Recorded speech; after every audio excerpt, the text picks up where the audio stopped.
Hello, my name is Jason Peters and I'm guest reporting here for the Status Coup. I'm a freelance writer for Philly Weekly and a journalist based out of Philadelphia.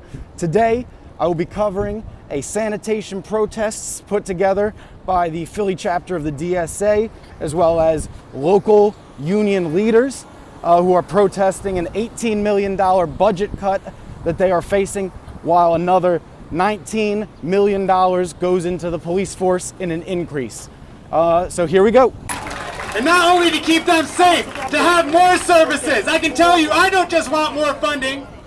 I don't want just the same amount of funding for our schools. I don't want just the same amount of funding for sanitation workers. I want enough so that we have a decent quality of life in this city.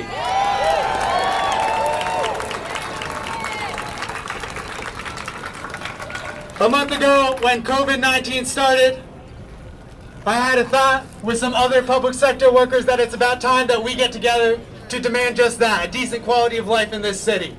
My name is Daniel Reyes. I'm a public school teacher in the School District of Philadelphia. I'm a member of the Philadelphia Federation of Teachers, Local 3, and a member of the Philadelphia chapter of the Democratic Socialists of America. Got you.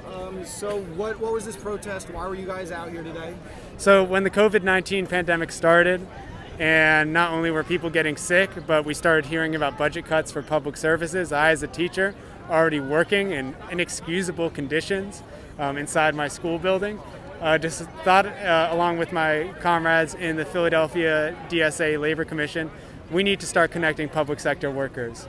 And so I reached out to the sanitation workers and heard about what they were going through, working without PPE, which was already a problem before the pandemic.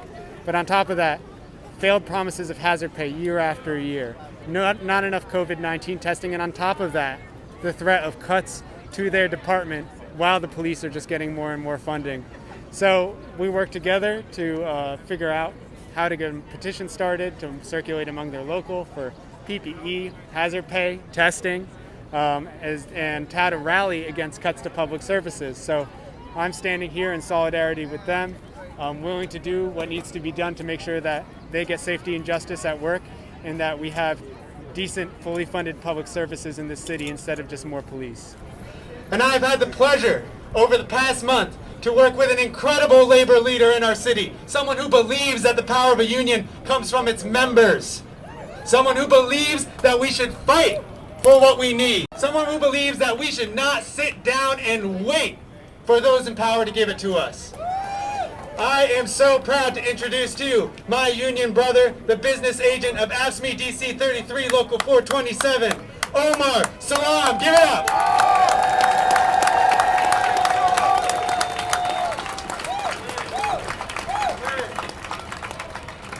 Good morning, everybody. I want to start by thanking each and every person who took time out to come out today to help us today. Forgive me a little bit because I'm a little emotional, I'm a little angry. I got a lot of emotions inside me right now. And I'm gonna start with the emotion first. I wanted to be clear. The fight for proper PPE, the fight for hazardous pay did not come into existence when COVID plagued our country. We've been asking the city to give us proper PPE. We've been asking the city to address the issues about hazardous pay, not just for sanitation department, but for many departments. There are many other departments, such as our healthcare department, our water department, our prisons department. They all suffer. But at the end of the day, from sanitation, when I got elected a year ago, my guys, they asked me to do a job, and I told them that I would do it. And see, one of the things why I said I have this emotion with anger and everything inside of it, because one of the things that really makes me upset is that the city actually did everything in their power to stop this beautiful event today from happening today. So much so that they actually threatened our members that if they showed up, they would face disciplinary actions, even as far as up to termination. And we actually took the right to blow the letter up right here so we can show you what type of threatening statements they made. And I'm here because I'm tired of the administration of the city of Philadelphia lying to the residents of the city of Philadelphia about the job we do. Let me explain something to you. The people of the Philadelphia Streets Department, we work hard. We are the only division. Understand something. We touch every residential household in the city of Philadelphia. That increases our exposure dramatically. But our guys come out there, and we go out there and we go to work. And the city talked about all this overtime, and we tried to, when we paid the time and a half, they came to work. Let's not talk about y'all not paying us. Let's talk about that issue.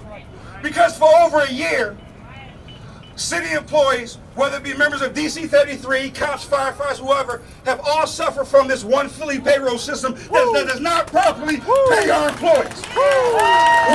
So you go out there and you talk about the job and the service that the people are doing. Talk about how you are not paying them for the job that they're doing.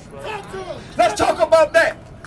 And if you want to talk about something that's hard to do, when you got to go into a church and you got to stand over one of your friends and pretty much eulogize him and talk about what he meant to the department and the job that he did every day, and you know in your heart that part of the conditions that he suffered from came from the job that we do, there's no way in the world you can't tell me that the people who work for the streets department do not deserve hazardous pay. Absolutely not.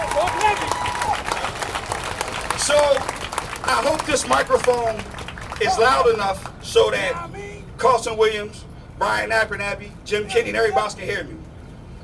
Y'all can intimidate the workforce because you hold their job. But as the great Bernie Mac said, I ain't scared of you motherfuckers. Okay, so what is your name and why are you out here today? Omar Salam. We're out here to protest for human rights. Okay, and you are the union leader from the Sanitation Department? I'm the new representative from Local 427, yes. Okay, and you were out here talking today about your experience with the Sanitation Department and hazard pay and the city being underfunded. Talk to me about this upcoming city budget to people who may not know. This is more of a national audience about the Philadelphia budget and what you know about it and how you feel. Well, what we know about the budget is they're talking about millions of dollars of cuts to our department while increasing the budget of the police department by millions of dollars. And our people still don't effectively have the right PPE that they need to properly do their job. And we've been talking about hazardous pay. I've told people consistently that sanitation workers don't typically live to retirement, and if they do, they don't live long afterwards. So at the end of the day, these guys work their entire life for a minimum salary, and it's time we compensate the people for the job that they do. Okay. What do you think motivated so many people to come out today in support of the sanitation department? People care. At the end of the day, most people are good, and they actually care about issues that actually pertain to other human beings, and most people are just actually good. That's why they came out. I saw that you guys got a letter from the commissioner, I believe, trying to dissuade people from coming out and protesting. Yeah, he's a clown. That's what That's I don't expect anything from him, anything different from him, actually. But I'm gonna say this, and I think this needs to be said. He shouldn't be the commissioner of this department. He shouldn't be the commissioner of no department. And if you look at his back record, you know what I'm talking about. He's a horrible person. Okay. And he's incompetent. Well, to someone who does not know about the situation, what makes it so incompetent or so difficult to work? Well, I'm gonna say it this way to you because I'm gonna respect the families of the people who lost their life. He was a commissioner of the department previously. He was removed from that department because he was failing over there. Now he's a commissioner here, and this department is failing. So maybe the problem in the department failing is not the people. Maybe it's actually him. Hey, good morning, y'all. How y'all doing? Yeah, I actually caught COVID-19 from one of the laborers on my truck. I'm a heavy one equipment operator, and it's not possible for us to practice social distancing because inside our truck not 6 feet. So it's 3 of us in there. One of the laborers on my truck caught it, and I caught it, which had me out of work from April 18th, and I didn't return till May 26th. The conditions of the truck this our conditions period is real bad. They don't clean our trucks. They haven't given us the proper tools to protect ourselves. And for a whole month and a little over a month, I couldn't be around my kids. One of my oldest kids actually caught it for me, so he was sick too. I couldn't go around my mom, and I missed out on money too, because I don't know if y'all know, but a regular paycheck ain't not that good. We work, we make most of our money off of overtime. So yeah, it was pretty rough. For like 10 days, I had fevers and the chills, and it pretty much affected my family and everybody. So this COVID is serious. Even when I went back to work, I had to clean my own truck with my own stuff. I had to buy my own stuff. They don't provide us any of that stuff. They only give us the one little mask like they showed you, and that gets dirty. We go to the dump, that's gonna get dirty. So we gotta get our own masks, we gotta get our own gloves, we gotta get on everything. I mean, hopefully it'll get better, but for them to not give us hazardous pay, at least during this pandemic, it's ridiculous. And that's my story. My name is Kevin McCluskey. I am an organizer with Philly Workers for Dignity. We sponsored this event along with Ask Me Philly DSA, this was all about supporting sanitation workers who, especially during the COVID crisis, have really not been taken care of as far as PPE goes. There's been many cases within the department of workers getting COVID, family members getting COVID, and we just thought it's definitely our role to help them, support them, stand in solidarity with them as a part of this to really make sure that they get what's needed, get hazard pay, and because they're essential to everything running in this city. So, and we got to make sure that they are taken care of.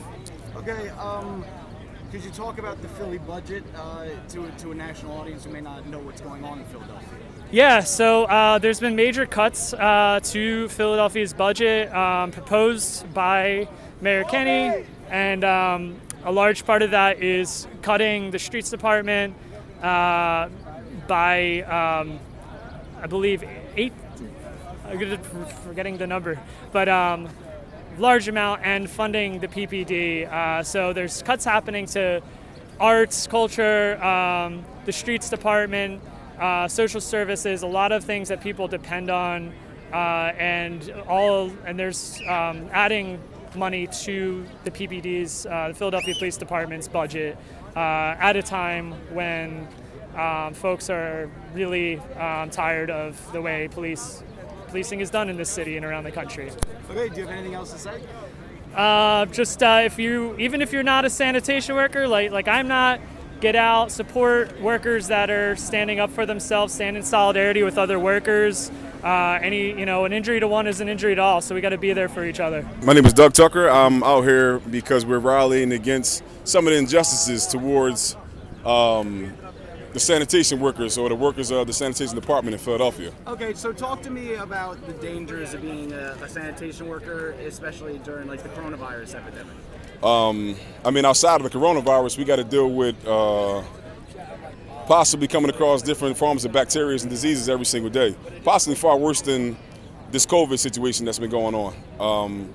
We deal with feces, we deal with urine, we deal with dead bodies of animals and things of that nature, and just household trash that are pieced together or put together that shouldn't be with one another. How has the city let you down in dealing with those problems, dealing with those situations? They don't really provide proper PPE for us, so it's really hard for us to protect ourselves going on to the work for it and bringing possible diseases and things back home to our families. So that's one way. Secondly, we're not really compensated as we should to deal with such dangerous bacteria and diseases every day. The life as a sanitation worker that people may not know, or something that you would think is important to the cause that people may not know, and this is a national outlet, so people outside of Philly too. Right. Well, it's difficult. It's not as easy. You got to maintain some type of physical and mental strength when working in the sanitation department. Just think about it. Any given day, you could be picking up anywhere from 2 tons to 36 tons of trash in a day. That's a lot. 60-something, 70-something thousand pounds of garbage every single day that we have to put up with. We're fighting against the elements. So it could be blazing heat and we have to come to work. It could be freezing cold, we have to come to work. It could be raining, we have to come to work. It could be snowing, we have to come to work because somebody has to get the trash. Sanitation is it's an important aspect of life, to be sanitary, to be sanitized, to be clean. And without it, obviously we would fall into far worse things than, the diseases that are being forced upon us by certain elites. But it's difficult, and we would like to have, some type of respect towards us being civil service workers like the cops and like the firefighters. Part of that will come with finding ways that we can be compensated to be able to take care of our families a little better, because a lot of us, it's barely check to check, barely check to check. And not to make it seem like it's an overall financial situation, but it kind of hurts when you're working really hard, you're getting hurt. Like I'm somebody that got hurt on the job. I popped my Achilles. So being hurt on the job and not really being taken care of or being compensated, it's kind of like being taken advantage of. And it hurts because I'm doing it because I obviously care to be able to take care of my family and my children, but I'm also making sure that streets and environments are clean for other people's families and children, and we're not being compensated for that. So that hurts being a sanitation worker.